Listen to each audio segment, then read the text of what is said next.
दृष्टिकोण क्या होता है? दृष्टिकोण वो नहीं जो हमें वो दिखाए जो दिखता है। दृष्टिकोण वो होता है जो हमें दृष्टि के परे देखने की शक्ति दे। ये दृष्टिकोण ही तो है जो किसी को सागर का अर्थ खारा जल समझता है तो किसी को मोती का घर दिखलाता है, किसी को डूबने योग्य अतः जल दिखलाता है तो किसी को संसार के जन्म लेने की गोद दिखलाता है। महत्वपूर्ण वो नहीं जो आपके समक्ष है, जो आपको दिखता है। महत्वपूर्ण आपका दृष्टिकोण है। देखने में अंतर करेंगे तो आपके जीवन में भी अंतर आ जाएगा। समझ में नहीं आता कि दुर्योधन यहां आया क्यों है। ये तो वही है जिसे कल मैंने कुमार उत्तर का धनुष उठाते देखा था।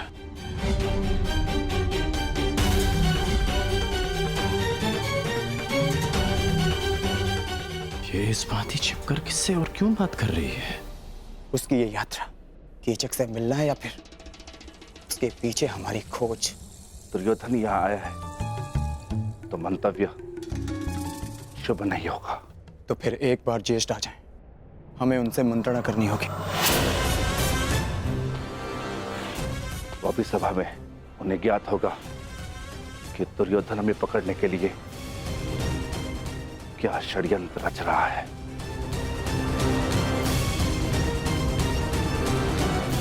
सुना है पांचाली पर कीचक की दृष्टि पड़ी है, हमें उसे भी सुरक्षित रखना होगा। समस्या बड़ी हो तो सावधान अधिक रहना चाहिए भ्राता भीम। सावधान रहना और अपने क्रोध पर नियंत्रण रखना।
क्षमा करें अतिथि महोदय, यहाँ से आगे विराट राज परिवार के अतिरिक्त किसी भी पुरुष को अंदर जाने की अनुमति नहीं है। ये महारानी सुदेशना का निवास है। क्षमा करना, मैं अपना मार्ग भटक गया था।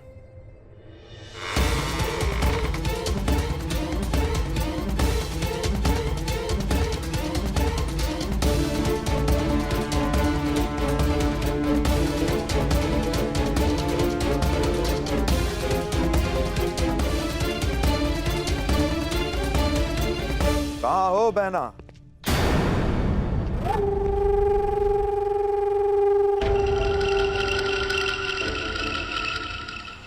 अरे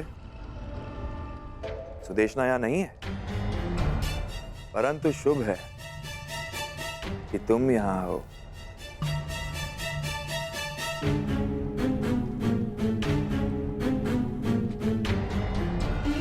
क्षमा कीजिए। ठहरो।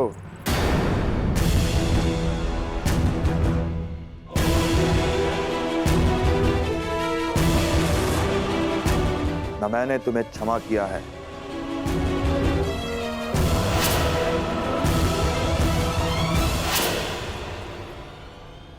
और ना ही यहां से जाने की अनुमति दी है। सुना है कि तुम सबके समक्ष अपना मुख नहीं दिखा सकती, परंतु यहां तो केवल मैं हूं और तुम हो। चंद्रमा भी चकोर के लिए मेघों से निकल ही आता है सुंदरी।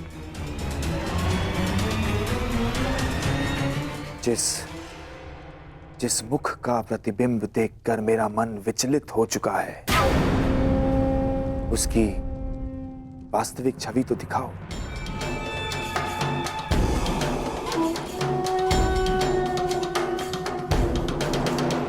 ऐसा दुस्साहस मत कीजिएगा।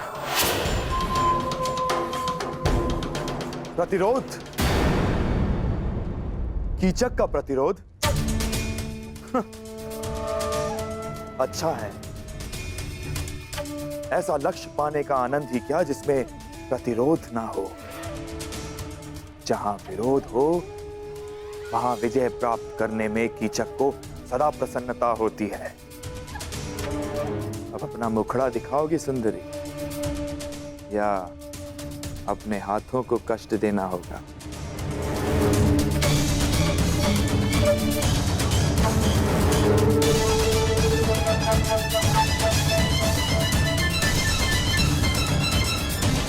कीचक!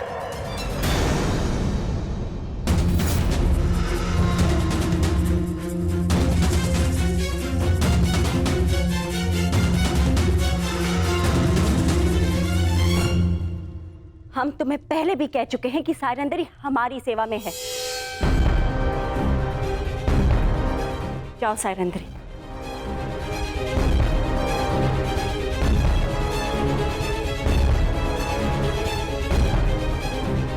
अरे क्या बहना, मैं तनिक परिहास ही तो कर रहा था।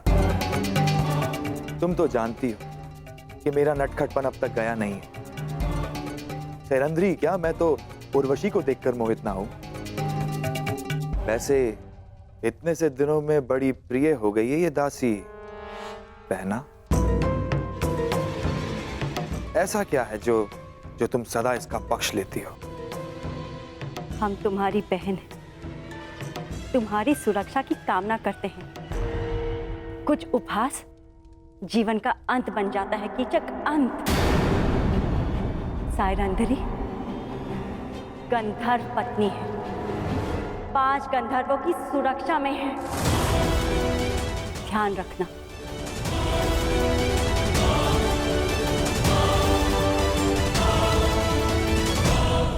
धन्य हो बहना, धन्य हो। अपने भ्राता का इतना ध्यान, अद्भुत।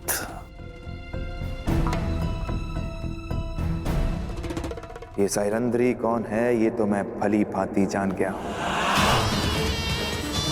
और इसके 5 गंधर्व पति कौन है वो भी जानता हूं। बस शेष है तो केवल उन 5 पांडवों को पहचान।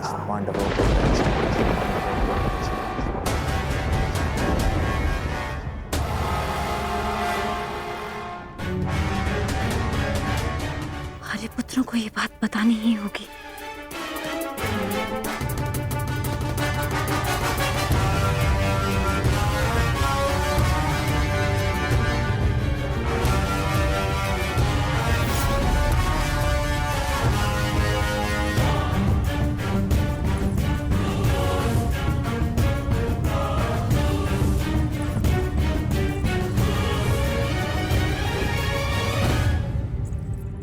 आर्य अर्जुन, नकुल, सहदेव, आर्य भीम और स्वयं आर्य युधिष्ठिर भी कहीं दिखाई नहीं दे रहे। पता नहीं कहाँ गए सबके सब। शायरेंद्री, तुम्हें राजसभा में उपस्थित होने का आदेश मिला है। मदिरा लेकर अतिथियों के स्वागत के लिए तुरंत आओ। परंतु मैं तो महारानी की सेवा में हूँ, मेरा राज्यसभा में क्या कार्य? वो मुझे ज्ञात नहीं, ये राज आदेश है, पालन करो।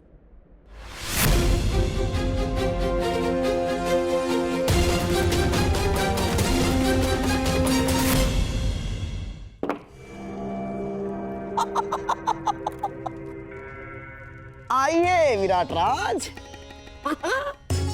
ये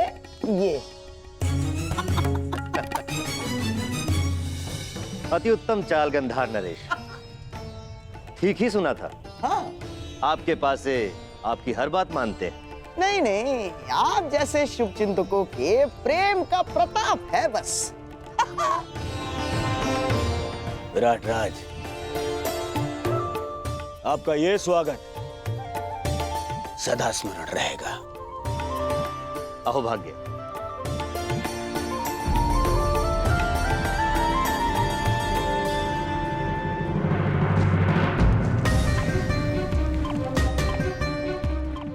ये सब क्या है अनुज? मैंने कहा था ना कि राज्यसभा में कोई नहीं आएगा। जब उस सभा में हम एक साथ थे भ्राताश्री, जहाँ दुर्भाग्य हमने जानते पूछते स्वयं चुना था, तो इस सभा में भी हम एक साथ ही रहेंगे। जहाँ दुर्भाग्य फिर से हमारी खोज में आया है, हम आपको और पांचाली को यहाँ ही शत्रु के मध्य अकेला छोड़कर नहीं जा सकते। समझने की कोशिश करो अनुज। यदि दुर्योधन ने हम में से किसी को भी पहचान लिया तो अनिष्ट हो जाएगा। भ्राताश्री, जब आप दूसरे अनुजों को नहीं पहचान पाए तो मद में चोर दुर्योधन कैसे पहचान पाएगा?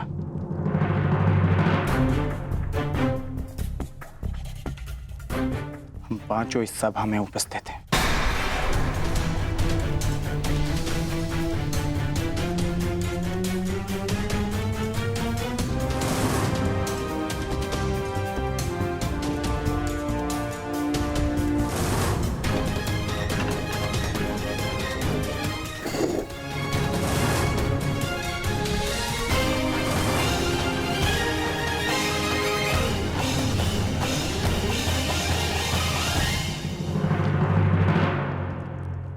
लेकिन फिर भी अनुज, यहां दुर्योधन के साथ साथ मामा शकुनी भी उपस्थित है, और तुम जानते हो कि उनकी दृष्टि कितनी तीक्ष्ण है। सावधान रहना अर्जुन, सावधान। और सेनापति कीचक पधार रहे हैं।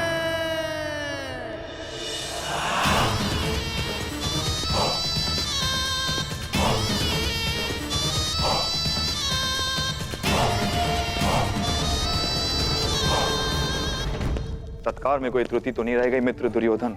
एक कमी थी, तुम्हारे साथ की मित्र, जो अब पूर्ण हो जाएगी। वैसे बहुत आनंद आ रहा है। विराट का जनपद है मित्र, आनंद भी विराट ही होगा। तनिक प्रतीक्षा तो करो।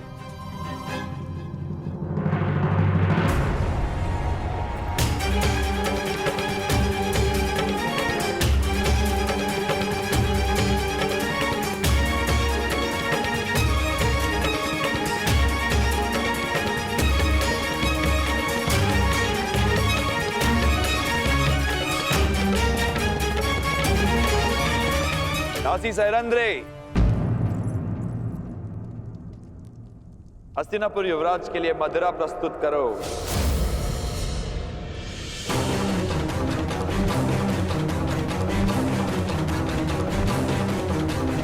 हाँ दासी, आओ थोड़ी मदिरा और दे दो।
अतिथि की प्यास बुझा के अतिथेय को प्यासा नहीं रखते दासी।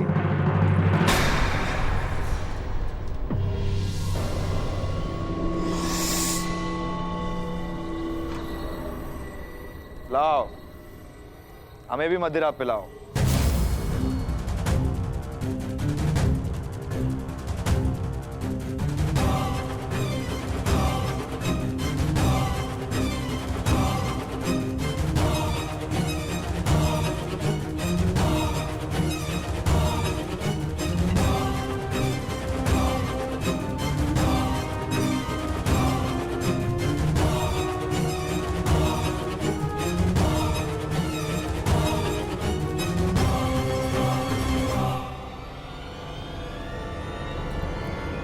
शांत।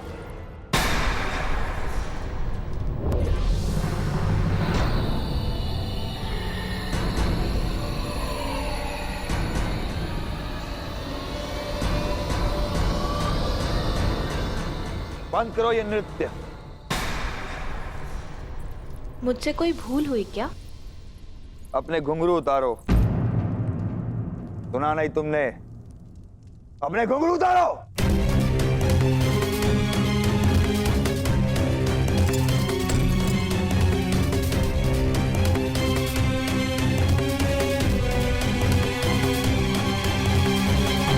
अब इसे दासी सहरंद्री को दो।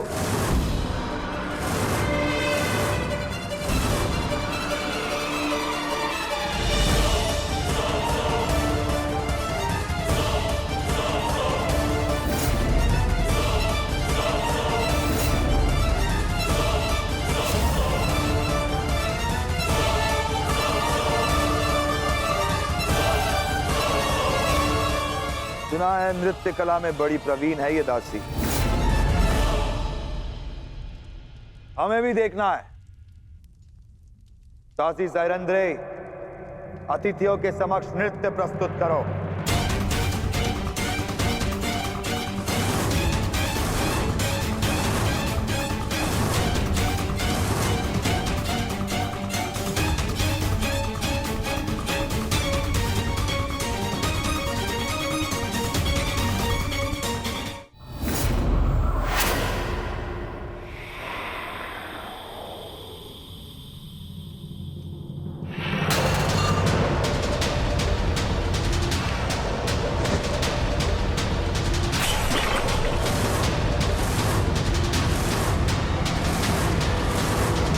जिसके आदेश के विरुद्ध स्वयं विराट राज नहीं जा सकते, उस महाबली कीचक की आदेश की अवहेलना की तूने।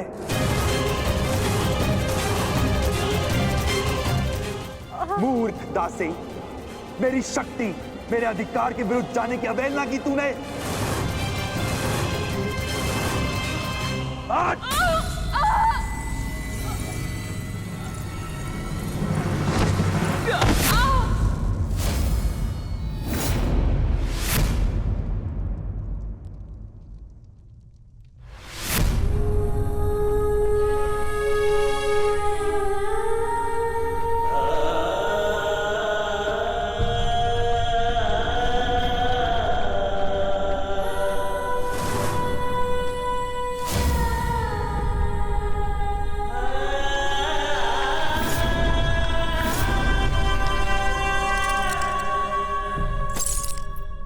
घुंघरू पहन और नृत्य कर, नहीं तो तेरे प्राण यहां नृत्य करेंगे।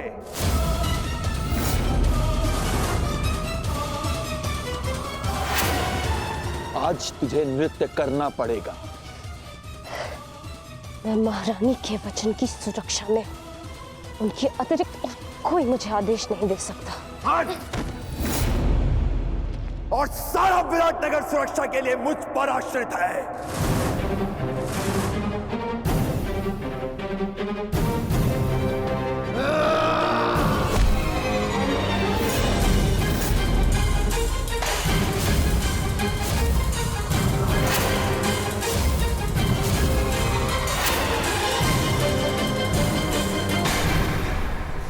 शांत भी, शांत। समय शांत रहने का है, क्योंकि यहाँ पर दुर्योधन भी उपस्थित है। नहीं ज्येष्ठ, यदि इसने पांचाली का और अपमान किया तो मैं इसका शीश धड़ से अलग कर दूंगा। दयानुज, शांत। कोई नहीं आएगा तेरी सहायता के लिए यहां पे। घुंघरू पहन और नृत्य कर। बस सेनापति।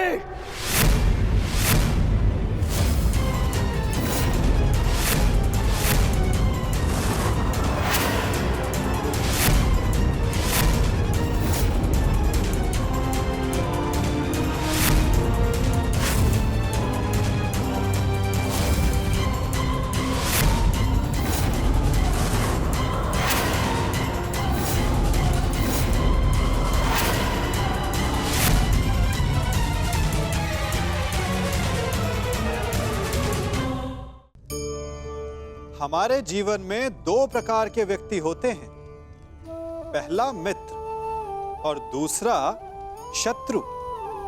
मित्र हमें भाते हैं और शत्रुओं से हमें घृणा होती है। मित्रों के लिए हम अपने प्राणों पर खेल जाते हैं और शत्रुओं के प्राण लेने पर तुले रहते हैं। यही होता है ना? परंतु मित्र कौन है और शत्रु कौन, इसकी परिभाषा जान लेना भी महत्वपूर्ण है। कभी कभी हमारे मित्र हमारी हां में ना करते हैं, हमारी इच्छा पूर्ति में बाधा बनते हैं, और कभी कभी हमारे शत्रु हमारी इच्छा पूर्ति में हमारे सहयोगी होते हैं। तो एक मित्र हमारे मार्ग में बाधा क्यों बनेगा और एक शत्रु हमारे मार्ग से कांटा क्यों हटाएगा? क्योंकि कभी कभी हमसे अधिक हमारे शत्रु और मित्र हमारा भविष्य देख सकते हैं।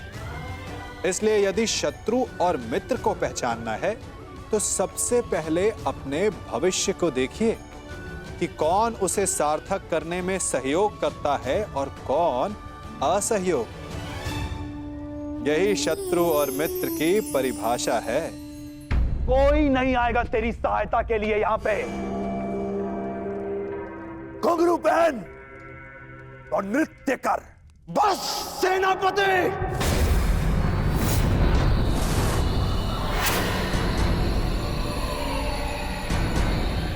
कौन था ये? किसने अपनी मृत्यु को ललकारा है?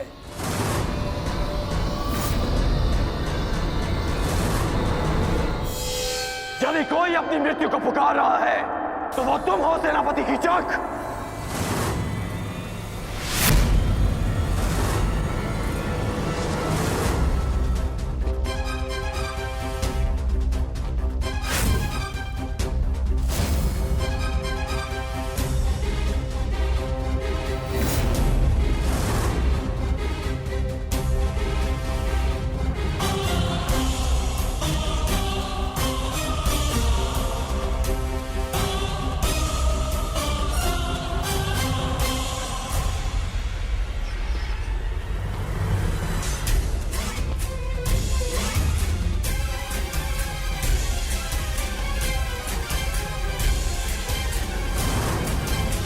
नारी, नारायणी और नाश तीनों की एक राशि होती है। यदि नारी को नारायणी के पद से गिराया गया तो नारी नाश भी कर सकती है।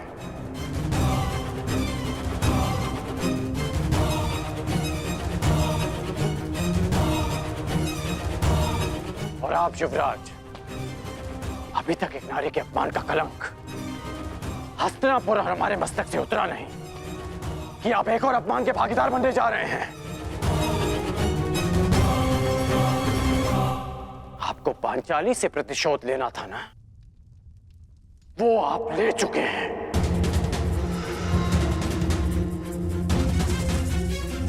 फिर इस अभागी ने आपका क्या बिगाड़ा? आप इस अपमान में भागीदार क्यों बन रहे हैं? मित्र,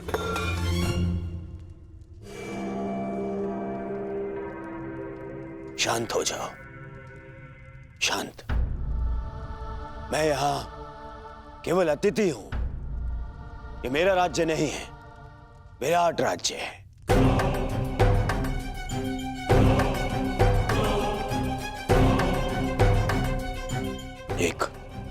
एक स्वामी अपनी दासी के साथ कैसा बर्ताव करे, इस पर प्रश्न उठाने का अधिकार मुझे नहीं है। सही कह रहे हैं आप कि आपका अधिकार नहीं है।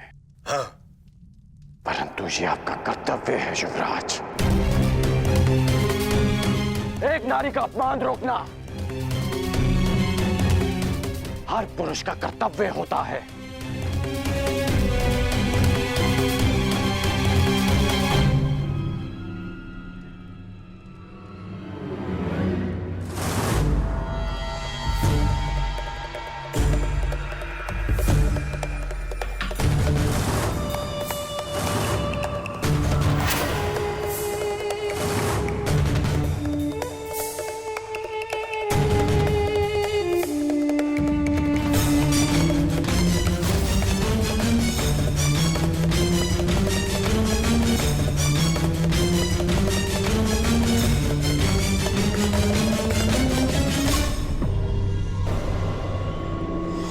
सायरंध्री गंधर्व पत्नी 5 गंधर्वों की सुरक्षा में है।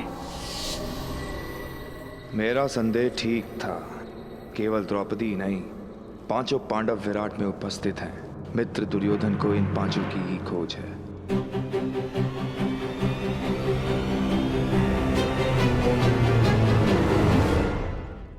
मैं क्या कर सकता हूं? तुम शांत हो जाओ। हाँ, मित्र होने के नाते इन्हें दुर्योधन को सौंप देना मेरा कर्तव्य है, परंतु विराट ने पांडवों को आश्रय दिया है और यहाँ का सेनापति होने के नाते इसका कर वसूलना मेरा अधिकार है।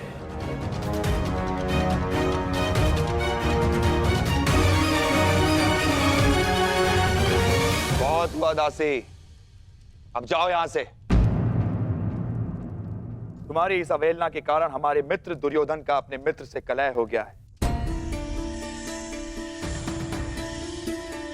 आनंद के क्षणों को मैं व्यर्थ नहीं जाने देना चाहता। अब जाओ यहां से। सुना नहीं?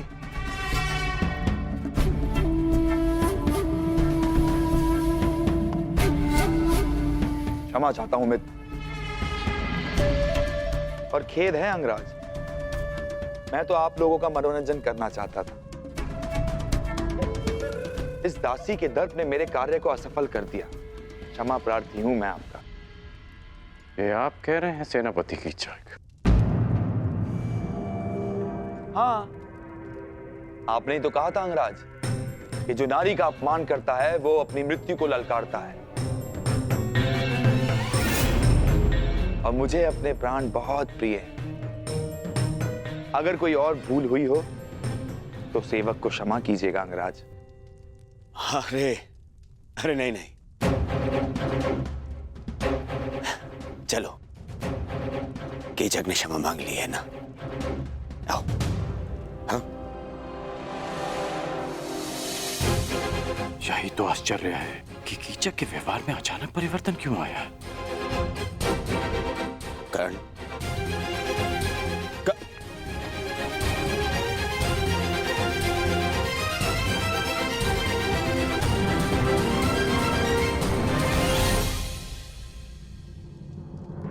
तुम्हारे अपमान का प्रतिकार मैं उसी क्षण कर देता पांचाली, परंतु तुमने मुझे क्यों रोका?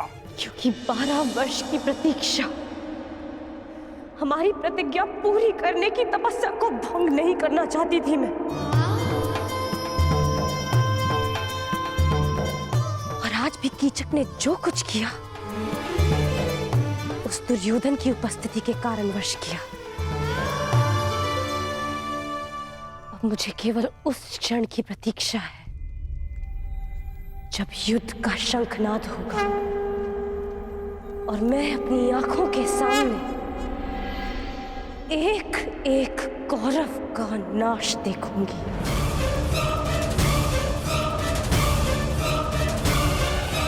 उस क्षण के संतोष के लिए ये पांचाली कितनी भी पीड़ा, कितना भी अपमान सह सकती है। परंतु अब हमारे यहाँ रहना भी ठीक नहीं है, ना ही हमारी सुरक्षा के लिए और ना ही पंचाली की।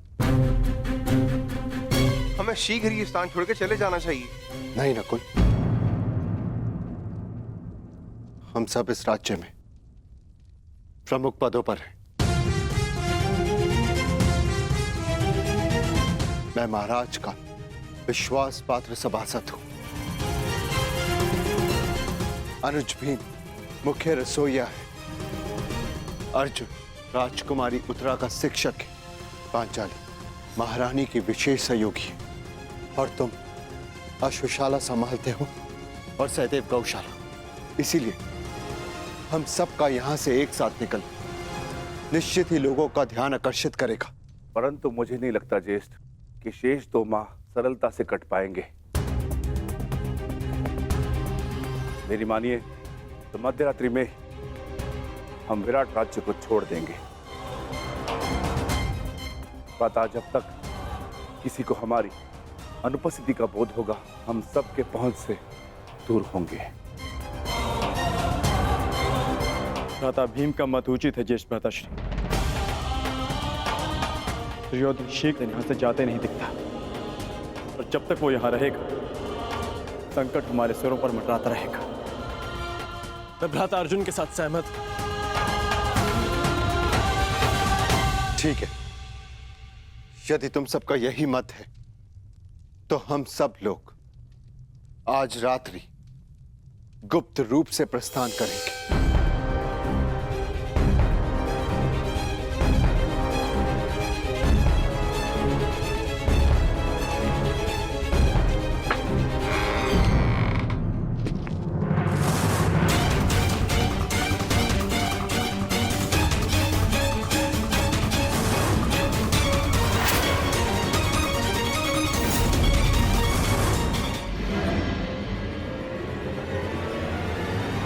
सेनापति कीचक, आप यहाँ पर?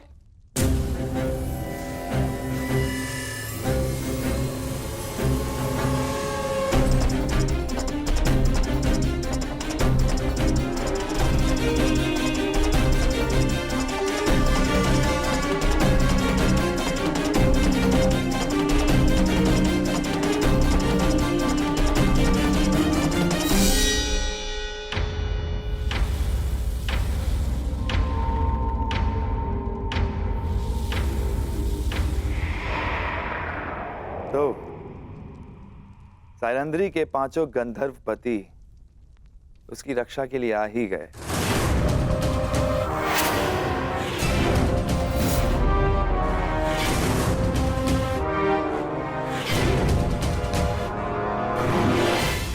प्रणाम ज्येष्ठ गंधर्व।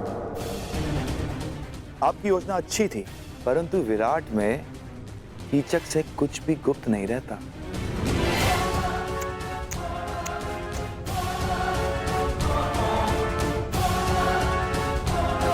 बेचारा दुर्योधन सारे आर्यव्रत में सेना लिए घूम रहा है, तुम लोगों की खोज कर रहा है। उसका आखेट ठीक उसकी नाक के नीचे बैठा। अद्भुत। प्रतिशोध की चाह मनुष्य को क्या से क्या बना देती है। दुर्योधन ने स्वप्न में भी नहीं सोचा होगा कि महान धर्मराज युधिष्ठिर कंक बनकर विराट का मनोरंजन कर रहे होंगे।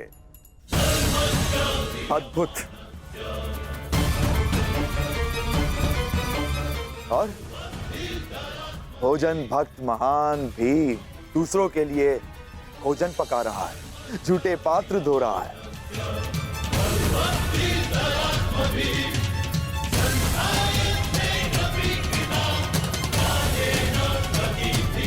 और तुम अर्जुन पशुपतास्त्र धारण करने वाला किन्नर का जीवन जी रहा है।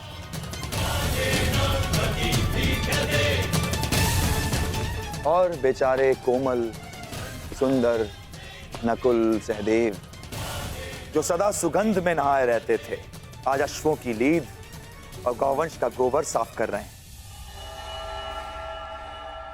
अद्भुत।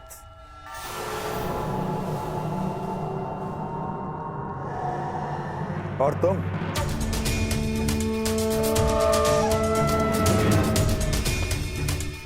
पिछले 13 वर्षों से अपने खुले केशों को बांधने की चाह रखने वाली यज्ञसेनी सुदेशना के केश सज्जित कर रही है। अति मनोरंजक।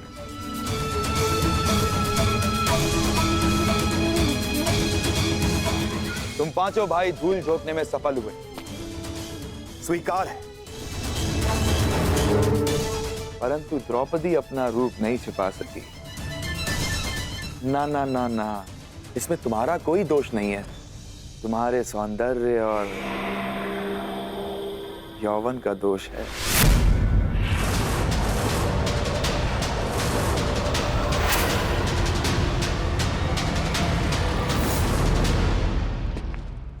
तुम्हें हो क्या जाता है कर? क्यों भरी सभा में तुमने कीचक के साथ में विवाद किया? और जो कीचक ने किया उसका क्या? आपने उस अपमान का विरोध तो नहीं किया युवराज? अरे तुम्हें समझ में क्यों नहीं आता है? जिससे सहयोग की अपेक्षा हो उसका विरोध नहीं किया जाता। जिस वृक्ष से फल खाने हो उसे काटा नहीं जाता। इस समय हमें कीचक के सहयोग की सबसे अधिक आवश्यकता है, इसीलिए मैंने उसका विरोध नहीं किया। करता तो उसका सहयोग खो देता। तुम्हें पहचानने के पश्चात मन करता है कि भूल जाऊं दुर्योधन को, उसकी मित्रता को और उस वचन को कि मैं तुम सबको ढूंढने में उसकी सहायता करूंगा। बस मुझे एक पुकार लगाने की देरी है। मेरे एक शब्द पे पुनः तुम लोगों को 12 वर्षों के वनवास का मार्ग दिखा सकता है।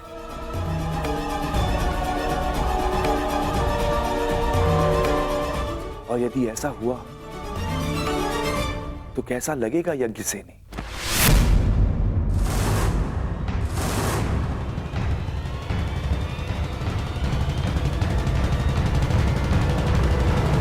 नहीं, मैं ऐसा पाप होने नहीं दे सकता। मैं तुम्हारी केश राशि को सज्जित देखना चाहता हूं, तुम्हारे रूप को आभूषणों सहित देखना चाहता हूं, और इसके लिए मुझे अपने मित्र से द्रोह भी स्वीकार है। परंतु इस भेद को भेद रखने के लिए एक मूल्य चुकाना होगा।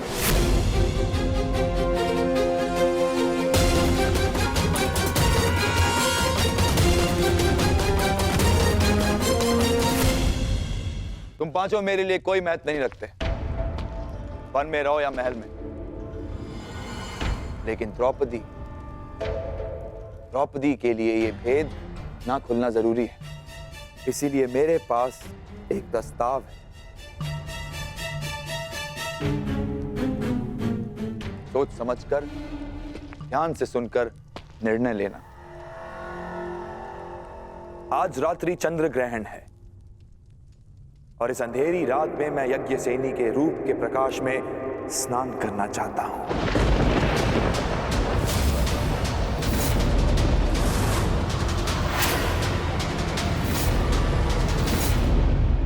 यदि उस स्त्री का मान भंग हो जाता तो हस्तिनापुर फिर से अपना सम्मान खो बैठता। युवराज,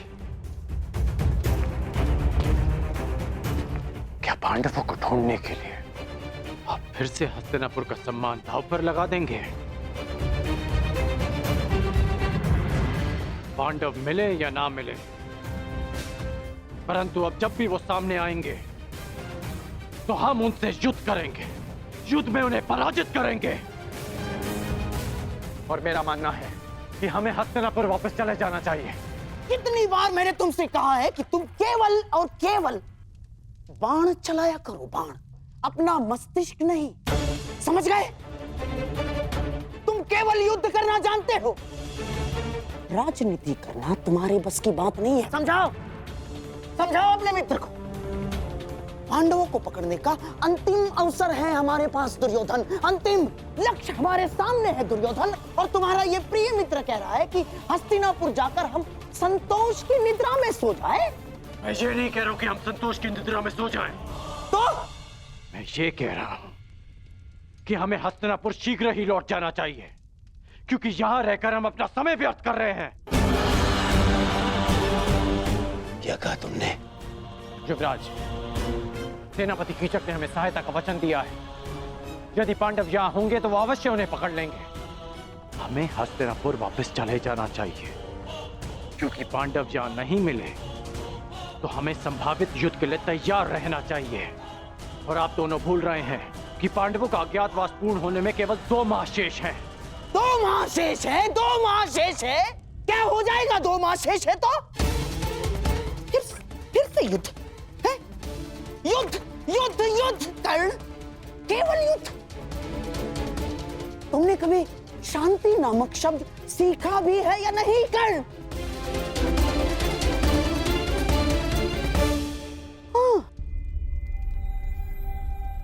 कहीं ऐसा तो नहीं कि तुम जिसे संभावित कह रहे हो उस युद्ध को तुम निश्चित करना चाहते हो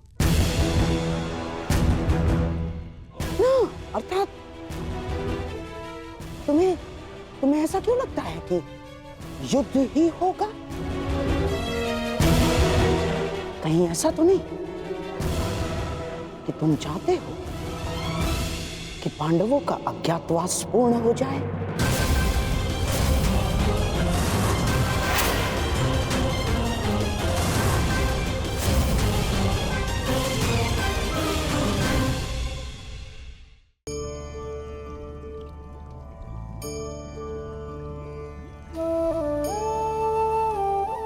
क्या लगता है आपको कि मैं क्या कर रहा हूं?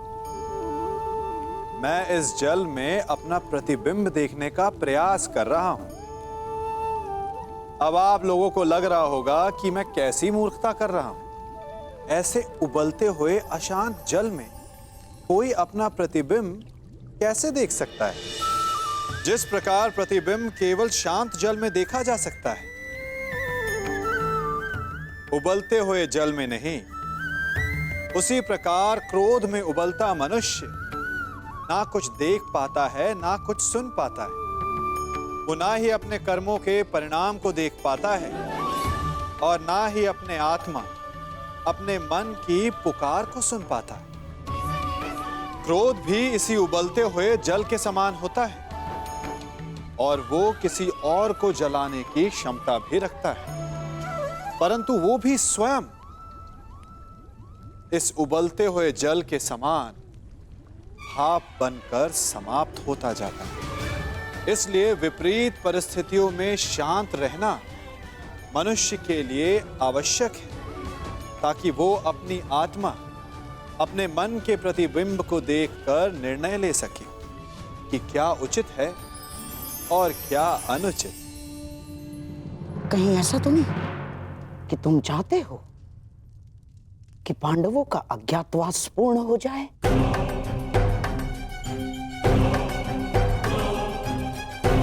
हैं? आपको कोई बात समझ में आती भी है या नहीं? मैं केवल इतना कह रहा हूं कि हमें सबसे भीषण परिस्थिति के लिए तैयार रहना चाहिए। युवराज, हम जितना समय यहां व्यर्थ करेंगे उतनी ही युद्ध में हमें हानि पहुंचेगी। पांडवों का अज्ञातवास पूर्ण हो जाए, इससे भीषण भयानक परिस्थिति और क्या हो सकती है अंगराज? बस करिए आप दोनों, बस।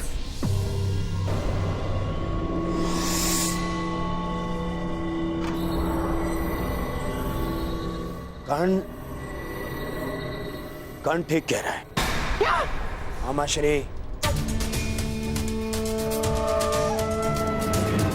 कीचक ने मुझे वचन दिया है, वो अवश्य उसे पूर्ण करेगा। ये उसका राज्य है, हम केवल यहां बैठे प्रतीक्षा कर सकते हैं और कुछ नहीं। मैं निश्चित रूप से कर्ण का समर्थन करता हूं। हम शीघ्र ही हस्तिनापुर के लिए प्रस्थान करेंगे और सैन्य अभ्यास आरंभ करेंगे।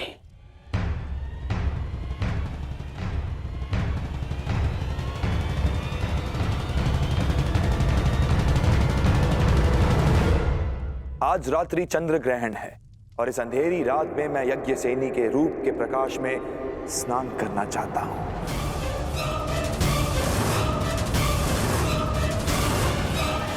बस एक रात्रि पांचाली के साथ और तुम्हारा मंतव्य पूर्ण।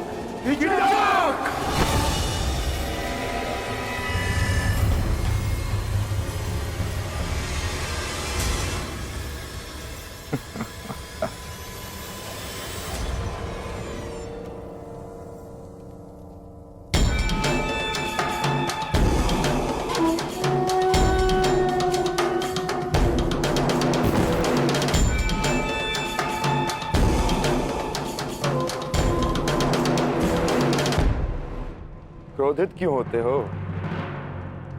और वैसे भी पांचाली के पास अक्षत यौवन का वरदान प्राप्त है।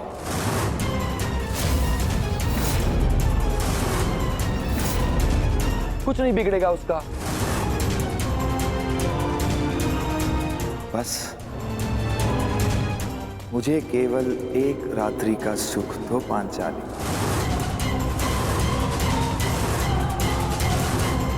मैं इन सब का भेद रहने दूंगा।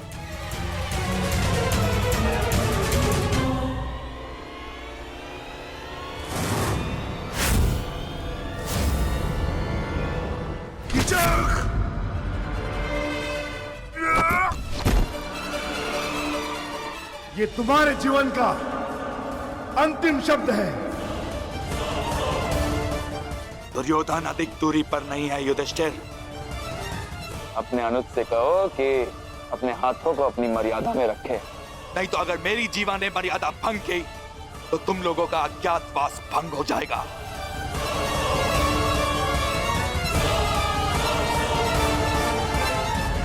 नहीं भीम,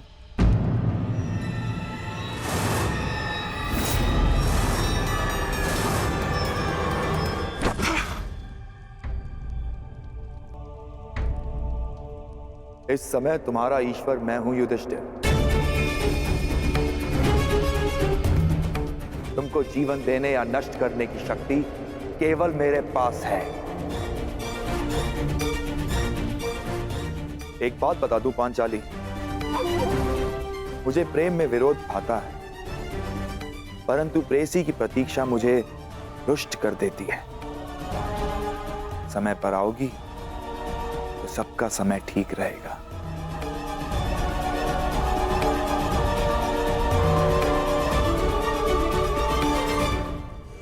आज्ञा।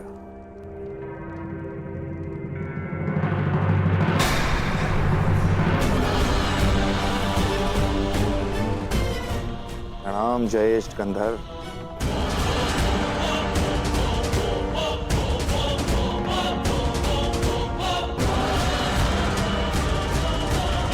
मैं उस कीचक का वध कर दूंगा। शांत अनुज। उसने हमारे मुख पर पांचाली को घृणित प्रस्ताव दिया है और आप कह रहे हैं कि मैं शांत हो जाऊं? क्या इस वनवास ने हम सबको नपुंसक बना दिया है?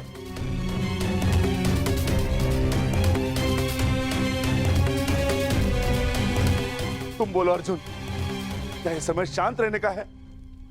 हाँ,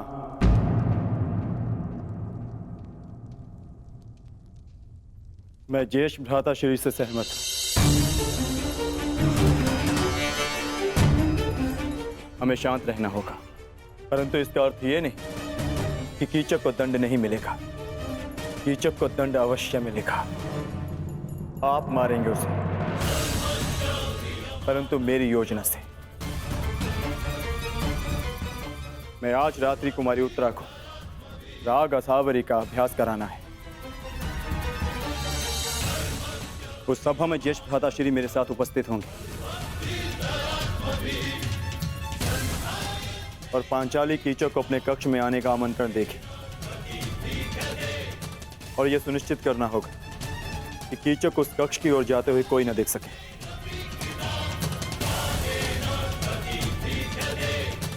कीचक पांचाली के कक्ष में प्रवेश करेगा, परंतु उसे ज्ञात भी नहीं होगा कि वहां पांचाली नहीं, भ्राता भीम उसकी प्रतीक्षा कर रहे होंगे।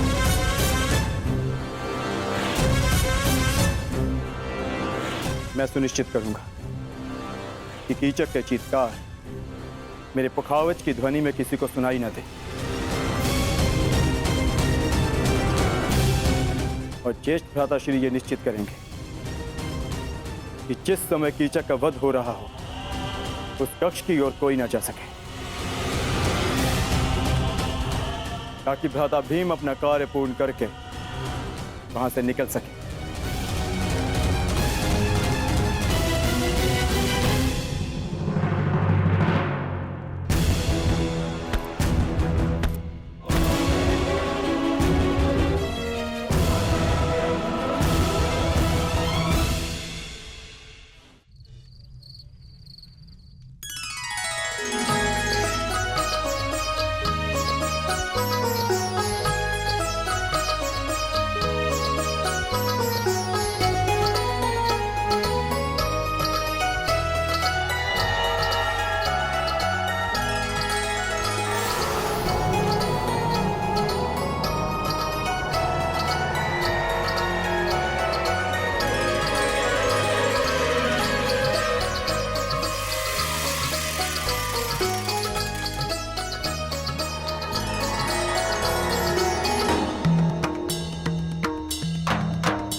अरे कीचक, क्या हुआ? कहाँ खोए हुए हो? ये संगीत संध्या तुम्हारे मनोरंजन के लिए ही आयोजित की गई है। हाँ, उसी का तो आनंद ले रहा हूँ बहना।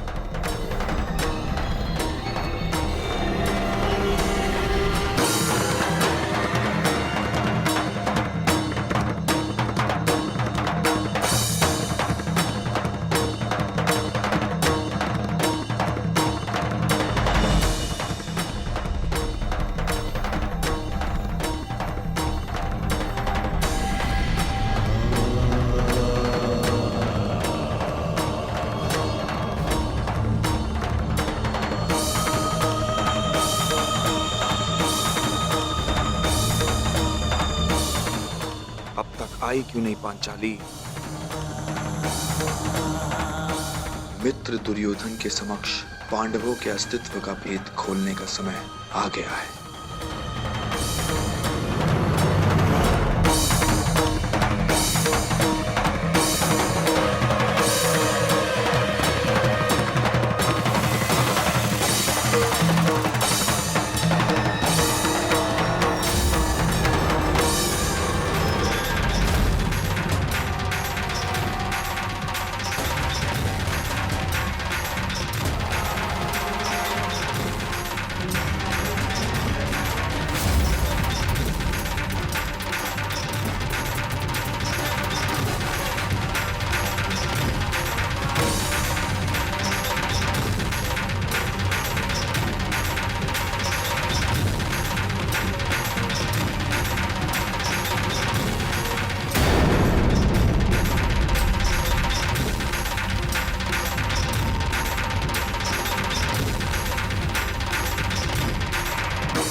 मदिरा सेनापति,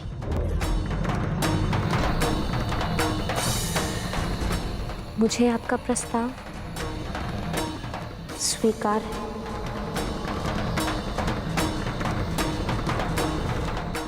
मैं आपके कक्ष में आपकी प्रतीक्षा करूंगी।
आइए।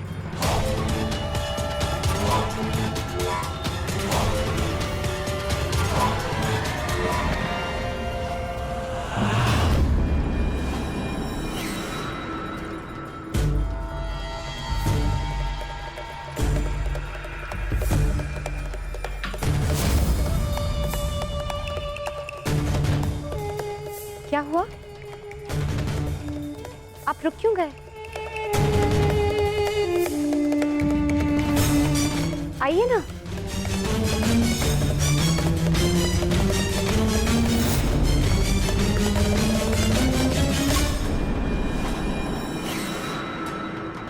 जिस सैरंध्री ने मेरे घूंघट उठाने पर इतना कड़ा प्रतिरोध किया था, वो मेरे साथ रात्रिवास के लिए इतना शीघ्र कैसे मान गई?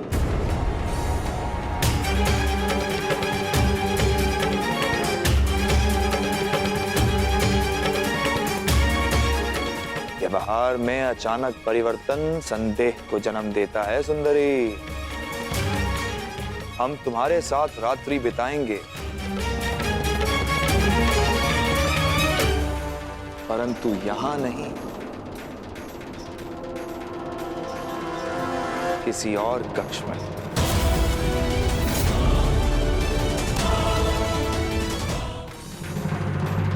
अरे क्या हुआ? रात्रि ही तो बितानी है, किसी और कक्ष में क्या अंतर है? देखो, अस्वीकार करोगी तो मुझे और संदेह होगा, और ये संदेह तुम्हारे हित में नहीं।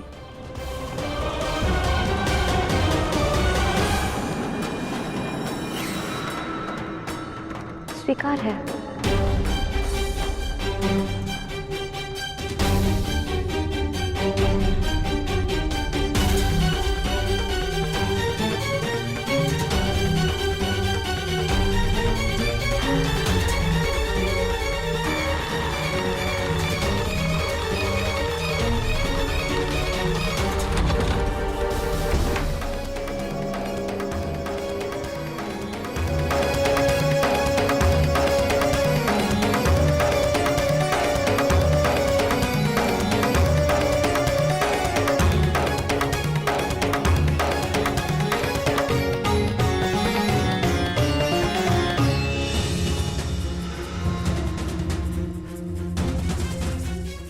ये द्वार बाहर से कैसे बंद है?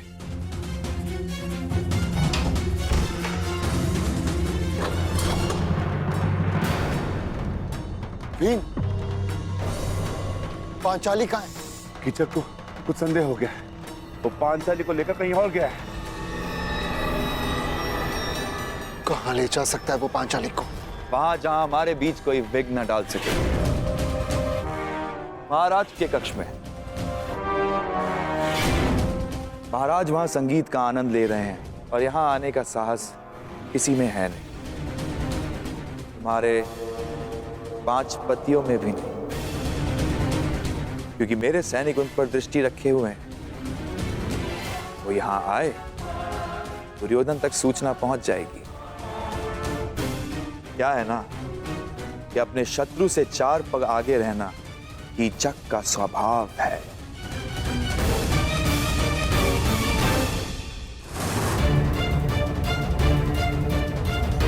ज्येष्ठ, ये रक्षक यहाँ क्यों?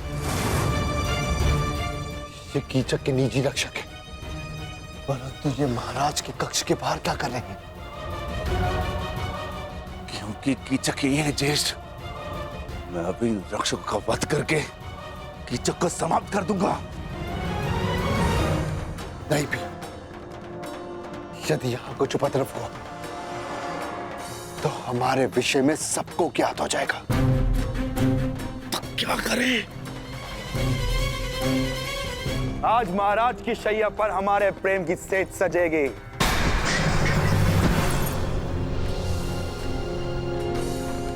अब वही घूंघट डालकर बैठो जो उस दिन तुमने उठाने नहीं दिया था। सैनिकों, सावधान रहना और किसी को भीतर मत आने देना,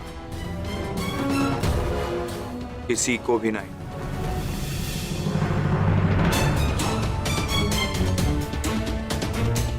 तुमने क्या सोचा पांचाली, मैं मूर्ख हूं कि तुम्हारी सुंदरता पर आसक्त होकर यह भूल जाऊं कि तुम कितनी चतुर भी हो। यदि बुद्धि और रूप का संयोग प्रेमिका में हो तो पुरुष सबसे भाग्यशाली होता है, परंतु यदि स्त्री को उस पुरुष से घृणा हो तो यही संयोग महासंकटकारी हो सकता है। और तुम तो मुझसे कितनी घृणा करती हो ये मैं तुम्हारी आंखों में देख चुका हूं सुंदरी। तुम्हारे 5 पति मुझे रोकने का हर संभव प्रयास करेंगे, परंतु वो कुछ कर नहीं पाएंगे। इस कक्ष में प्रवेश नहीं कर पाएंगे वो लोग।